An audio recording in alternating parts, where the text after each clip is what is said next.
Just, those people are like, oh, I can't wait until this year's over. And I always think, why? It's like, what, you're waiting for the year to end for you to start your diet or whatever. Do you think next year's going to be any different?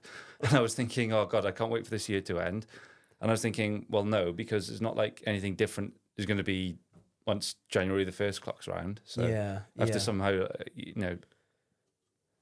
get everything back so that the waves aren't crashing in on me every day or what feels like it. Well, just again, I'll always be around. So yeah. Anyway, we got to flip it on his head now and talk about fitness. Yeah. I'm gonna go back to my alter ego, Mr. Happy. Like, normal James before April 20th when the chaos descended. Fucking hell. April 20th. Yeah, that date is marked in my head now. It's like, April 20th at 4:23 p.m. You know the game Snakes and Ladders? Yes. I think I was going up ladders, and then all of a sudden, April 20th, I rolled the dice, and I just been on a snake ever since. Right. Well, that shark came and bit you, didn't it? Yeah. As I said, the shark was waiting there all that time. Yeah, I've been swimming smooth across the water. Yeah. Hey, we're all swimming. We're all swimming, and that shark comes for us all at some point, But anyway, now that's out the way, and we got the memory stick back, and Jim's has basically done a... Today was supposed to be a rest day, at least for my lower body. Yeah, well, that's out the window now, basically. I thought... I don't know, maybe an interesting one to talk about would be the experience versus science and studies. I don't know if you've seen recently, it's big bit of controversy. Did you see the whole Jeff Nippard thing? No, I haven't, but I saw your post. So he basically, I don't know, I don't want to get into it because I don't want to be one of those guys, and I am doing this now, jumping on the bandwagon, kind of making content out of it and stuff. But long story short, like, they were having a back and forth. I don't know the other guy. I think his name's Mike Van Wyck or something like that. And obviously I know Jeff Nippard. And they were in some sort of dispute or something, and they was all over like experience versus science. And they were in the same gym, and the big dude, that Mike, shoves Jeff to the floor. Oh, really? Yeah, shoves him to the floor, grabs him by the throat and pushes him. I thought you were saying this is like just an online debate or something. It was, and then it turned like that. And then he pushed him to the floor. And look, I'm not going to give my personal thoughts on that whole thing. Obviously, I do not like at all bullies or anything like that. I've said this before. Like, that's one of my biggest things. When I was younger, I got bullied for a little bit. It probably comes from that, and I hate bullies. Yeah. I actually hate bullies. And so I hate all of that sort of stuff. I'm not going to give my personal, thoughts outside of that. Of course, that goes without saying. I don't like all of the social media toxic stuff that comes with it, like the aftermath, people getting tribal and kind of like, I just don't like that stuff, and the call outs and, but I thought it brought up a bigger topic maybe that we could talk about is experience versus science, right? Because I've been banging on about this for a couple of years probably, I would say, about the whole thing of like what matters more, right? Scientific evidence and research or your own individual training experience. And I don't know, do you think that would be a good one to talk about? Yeah, definitely. Yeah. I want to start it. I think it's important to note the differences in research, and you could speak to this actually really well, better than I could. The differences in nutrition research versus training and lifting research. There's a big difference, right? Yeah. They're two different things in a sense. Yes, of course, they all come under the sort of umbrella of fitness, I suppose you could call it. But nutrition and how you lift, ultimately, they are different fields. Yeah, of course. Right? So, I don't know, maybe you could start on like the objectivity of nutrition research. I'm not sure really how to discuss it, but with nutrition research, you are looking for like what the body of evidence shows. Right. And then when you're looking at that, what you're looking for is what's referred to as a meta-analysis, Yeah. which takes spectrum of studies and then looks for like, yeah, the overarching, I guess, evidence behind it and what that shows the results are. Right. Okay. As opposed to, I don't know, with training, I guess you can see some silly research papers. I don't know. Hey, we got some lined up. So get ready. I can't. I'm just thinking of some I've seen in the past where I don't know. Often they'll compare, like, I don't know, maybe a leg press to a barbell back squat or something, and they'll go, oh no, the results are exactly the same. And then you look at like who the individuals are, and they're on completely untrained individuals, which you could stick someone on a leg extension machine and take them close to failure, and they're probably going to get similar results, because as someone who's completely untrained, you can literally, as you know, throw anything to them and they're gonna adapt to it. Sure. So I think from what I've seen, I haven't looked at tons of training research, to be honest. Most of my stuff has been on nutrition, so you can speak more on that. But yeah, like I said, I think that's always what you've got to take into consideration, is that who are the studies conducted on, and are they experienced trainees, are they not, or whatever else? I think there's a lot more to it in terms of training, from the standpoint that there's, of course, there's so much that can go into affecting a training outcome, right?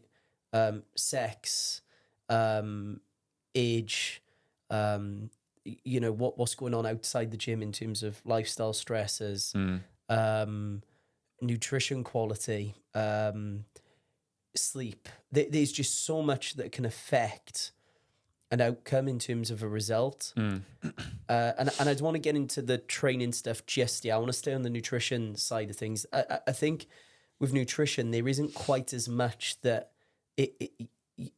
the start point is a lot more reliable, right? Because as you said, there's less variables there, I think. Exactly, yeah.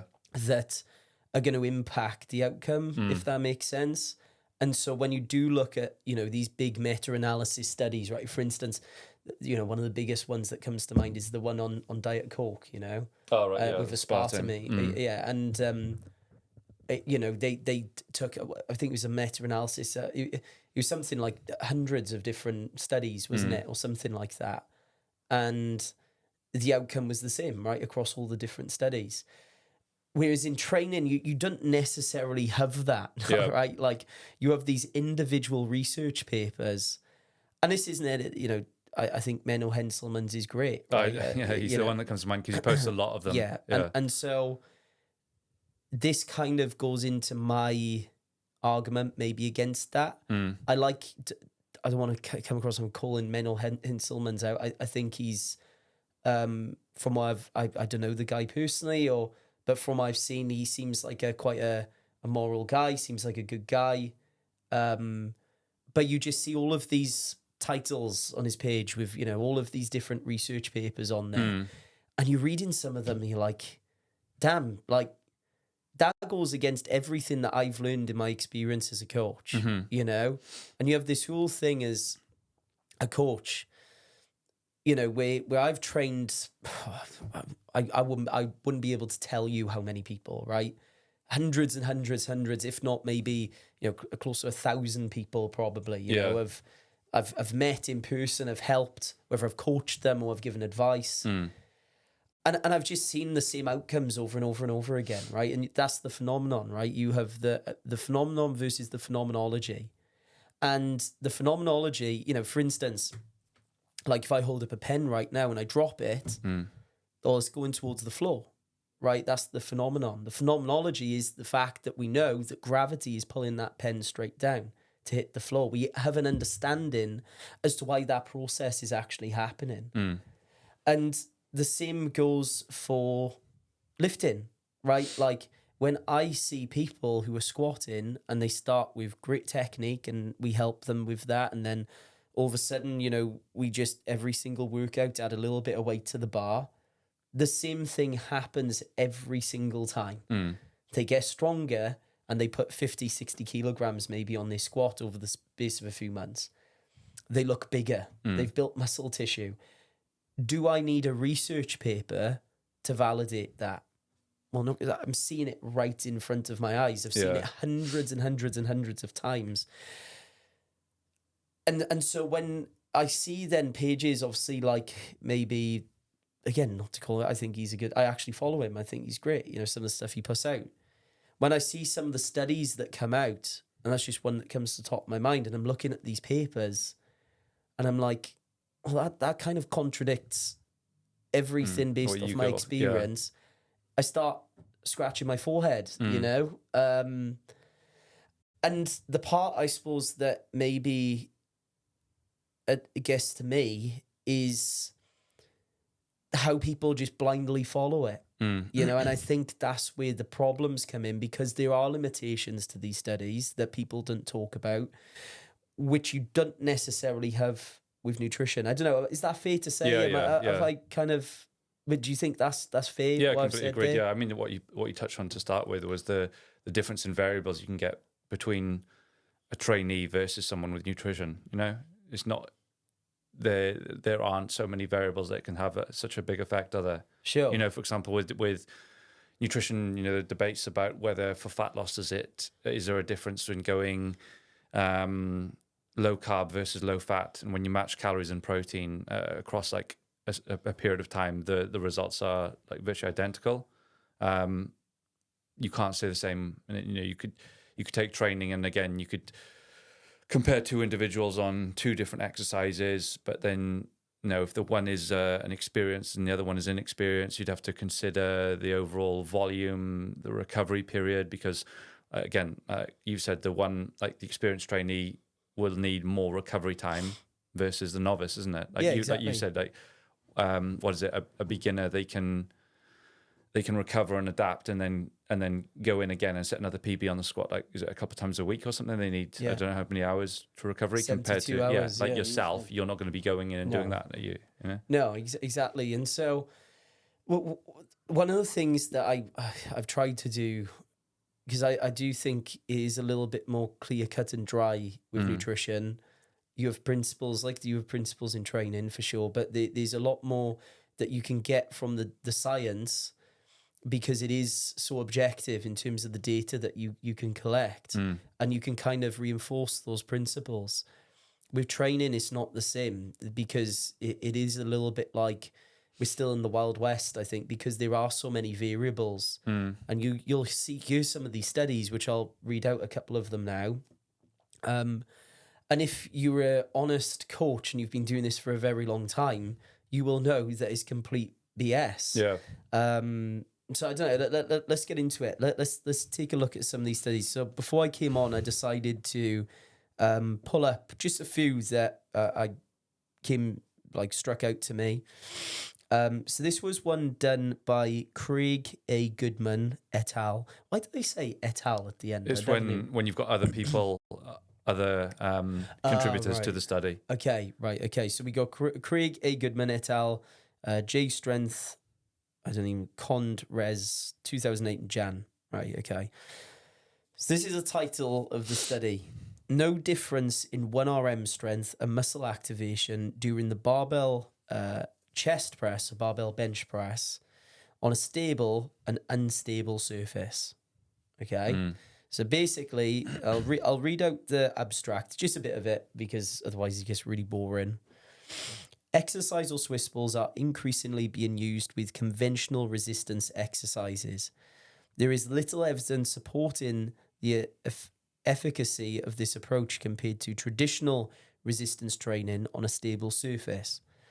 Previous studies have shown that force output may be reduced with no change in muscle electromyography, is that how we pronounce it? EMG activity, while others have been shown increased muscle EMG activity when performing resistance exercises on unstable surfaces.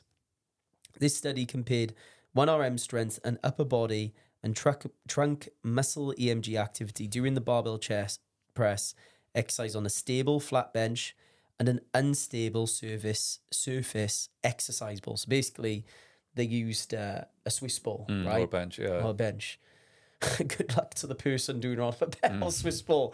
I mean, you wouldn't find me doing that. Is that with a barbell or dumbbells? Does it say? We'll see. So 13 subjects underwent testing for 1 RM strength for the barbell chest press. So that's the first limitation, right? 13 people, right? So that's the first thing. I already have questions, right? Out of these 13 people, what is their advancement level? You know, like how long have they been training for? What's their experience? Because if they're novices, well, this study's already flawed, right? Like novices, because of the novice effect, literally can pick their nose and get stronger. Yeah. You know? So that right there, I've already got question marks over. These 13 people already want to know more about them, right? On both a stable bench and an exercise ball, each separately by at least 7 days, surface EMG was recorded for 5 upper body muscles and 1 trunk muscle, from which average root mean square of the muscle activity was calculated for the whole 1 RM lift. It goes on. Elbow angle during each lift was recorded to examine any range of motion differences between the two surfaces. The results showed that there was no difference in 1 RM strength or muscle EMG activity for the stable and unstable surfaces. In addition, there was no difference in elbow range of motion between the two surfaces. Taken together, these results indicate that there is no reduction in 1 RM strength or any differences in muscle EMG activity for barbell chest press exercise on an unstable exercise ball when compared to a stable flat surface. Now, It's a wild claim. so this is the science, right? This is what people are looking at today in universities, right? And they're looking at this stuff and taking it as gospel. And then potentially prescribing exercise off the back of that. Sure. So if you've been doing this for long enough, you will know how incredibly hard it is as an advanced lifter to stay, well, not even that, like anybody, right? To stabilize yourself on a Swiss ball and produce the same level of force output as a flat bench. You can't. You can't do that. It's impossible for you to do that. And if that was the case and it didn't matter, why in powerlifting competitions and universally across the world do we always use a flat surface to bench press from? Yeah. Because you need that stability. And you can only produce as much force as you can stabilize. So if you're more unstable, those muscles are thinking more about sort of trying to keep you from falling over than actually being able to exert force. Yet these are the people and the professors that are taking these types of studies and saying there's no difference, right? The other thing I would suggest as well is that, you know, when I kept looking at the study, I think it was something like 250 pounds was used. Well, in the grand scheme of things, really, that's a relatively lightweight, you know, especially with more advanced lifters. And so when the weight gets heavier because of that mechanical tension, the findings are going to be extremely different too. Yeah. The other thing as well is exercise technique, you know, and again, level of advancement. So that's the quality that we're dealing with there, you know, and then you see on Instagram all these studies, you know, there's no difference. When in actual fact, if you go into a real world setting, you know, there's going to be a stark difference in experience. And so my understanding, and look, this is my perspective on it, I think that the best approach is largely based off experience, actually coaching people in person, understanding through your experience what gets people results, right? I think that the science should be a tool, and you should also have an ability to interpret the science and separate what is nonsense like that from what is actually fact, you know, and you know, for instance, there was another one, right? And I wouldn't read out this one. I'll just give you kind of a synopsis of, I think that's the right terminology, the synopsis of this one. So this was one given, where are we? Optimizing squat technique, okay? So this was done, and you can look this one up, Strength and Conditioning Journal from 2007, December 29th. Research suggests that the squat, regardless of technique variation, produces minimal activity in the hamstring muscles, right? And then they go on to recommend a bunch of like hamstring accessory and assistance movements that you should kind of pair up with the squat because you're not gonna hit the posterior chain. So you're telling me that, let's say, obviously you just torn your hamstring, right? Well, maybe what was it? A grade 1 was it or something? I did it back in June, May, didn't I? So it wasn't. It was like it was a pull. It wasn't a pull. I wouldn't say it was it certainly wasn't a grade 2. I did that before where you can't walk and the whole leg goes black. So probably a grade 1. I would have thought. Grade 1, yeah. So let's say, because I think there's 3 or 4 grades, isn't it? Is it 3 grades? I think there's 3. 3 grades. I think it's 3 grades. So say you do a grade 3 tier, right? Sprinting full clip. Can you imagine doing a low bar back squat the next day? No, yeah. And saying, do you know what? I'm going to follow this study because I read this online. And there's no recruitment of your hamstrings, despite the fact you should be fine. that you're using hip extension in the squat. Also, the fact of the matter is, a lot of the people performing these squats are likely not performing a proper low bar back squat. Like, they're looking up, they're trying to stay up as vertical as possible. They're not using their hips properly. Like a lot of these academics. And so they're probably not recruiting a lot anyway, simply down to the fact they can't do one. Yeah. You know? And so, again, coming back to the whole thing of science versus experience, right? It should be an additive. It should be something that, you look at now and then and take from it what you will. I think you can rely on the nutrition stuff a lot more, and that's a different story. But with training, man, I mean, it really is the Wild West at the moment. So, I don't know. That's my perspective on the whole thing. Do you think, I don't know, we've covered that, or would you like to add anything else in terms of that one? I mean, personally, I think you're wrong. This is where Jim's like blows me out the park. Sitting back there, listening to me ranting. No, I think you're spot on with that. I've only seen it as well. Often I've seen people arguing back and forth in the fitness industry about differences between volume and going to failure or not going to failure, but that's more around hypertrophy. I've seen that. You know?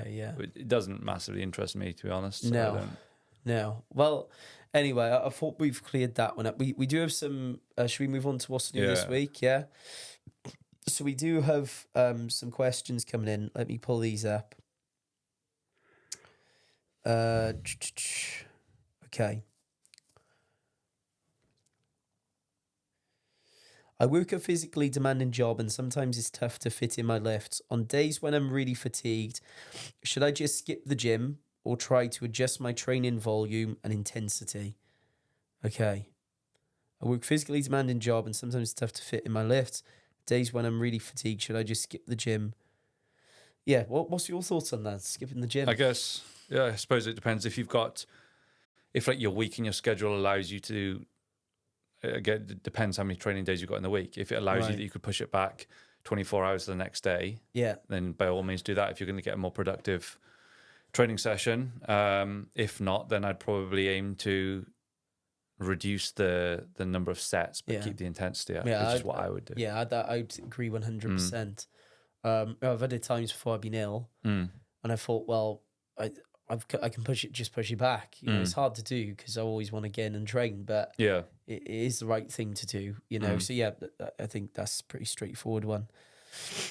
Is it normal to feel more sore from accessory lifts like lunges and Bulgarian split squats than from the main lifts like squats and deadlifts? Am I doing something wrong or is this typical? From personal experience, lunges literally rip me apart. Like I don't have them in my training. That's why I have you do punish you for forgetting the SD card. Yeah. I'm just gonna have you lunging up and down. Yeah, just every time I've done them, just for days. Yeah, glutes always on fire. Everything. So I don't have like a lunge, which is obviously more dynamic in my training, like split Right. squats, yes. But so I'm not sure from personal experience. And again, it depends on the volume, how much Right. you're pushing on them. I think soreness is obviously what this person's explained you. They've probably done a lot of squats and deadlifts. This is what happened. They've done a lot of squats and deadlifts. Novel stimulus of a new exercise. A novel stimulus, a new exercise. So soreness happens when you're unexposed to an eccentric stress, right? So if you haven't experienced that stress in a while and you're performing an eccentric, a lowering period with that, you're going to get sore the next day. Yeah, where you're lengthening the muscle. Where you're lengthening the muscle.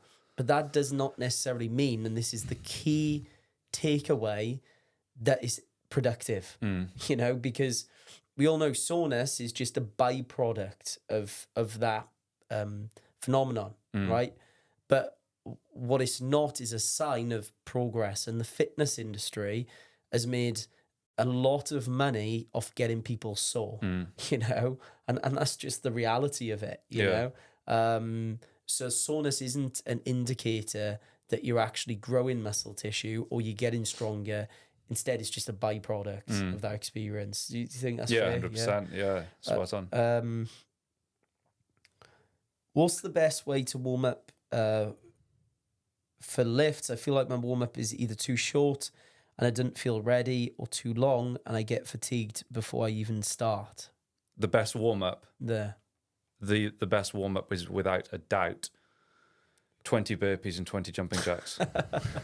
That's what you do you? Yeah, performed in the squat rack. I performed in the squat rack just to take up some room. Can you imagine that? The frustration. You just wait in there for someone doing burpees in the squat rack. Mate, I gotta be honest, when I didn't know a lot about this, I used to do curls sometimes in the squat rack with a barbell. I remember doing them before. I was like, I'd look back and I'm just get embarrassed about it. You know? I can talk about that. I would do some dumb stuff in the gym as a warm up before. Yeah. I used to do, yeah. Not burpees as such, but something, yeah. You know, you've got to get that dynamic movement in to warm yourself up for, you know, I could be going in and doing some upper body and I'd be like, you know, jumping around the gym like I was going to start a sprint session or doing plyos or something. Like, I just think warm-ups, man, honestly, it's like it depends on you and it depends on what you're doing. Like it's as simple as that, right? Like with your situation, you know, what are your limitations? You know, do you have like a previous injury that kind of limits you to get into position, or you know, what's the context of your day? Like, you know, are you sat down all day, not doing anything, you know? What's the goal as well, right? Like, what are you trying to do in your session? In that sense, it has to be specific to the thing that you're looking to do as well, right? Like, and so I think this is why, like, when people come on board with me, I actually don't have a warm-up to do, like a one size, use your warm-up, just do this all the time. Because it depends on so many different factors. Like, I'll be honest, I go into the gym, I get under the bar, I start squatting with the bar, then I put 60 on, then I put 100 on, then I put 140 on, then I put 180 on. Yeah, I did experience that in Portugal when I was squatting with you, and I was like, warm up, so we just put 10 on each side, and you're like, warm up, right, put 20 on each side, warm up, do the next. I'm like, shit, we're getting near my max. Hey, do you know what? I could have like big brothered you in that situation. I just start pressing the bar. James, change your plan. Just start pressing. Yeah, I'm squatting it for like 5 and you're just pressing it overhead, like whatever. But the thing is, we're laughing, but we train for different things as well. That's the funny. That's like the thing. Like if we were doing sprints, I know I joke with you, and I know I like message you and say I'll rinse you and stuff. But like, of course not. Like that's what you do. Yeah, do you know I what know. I mean? Yeah,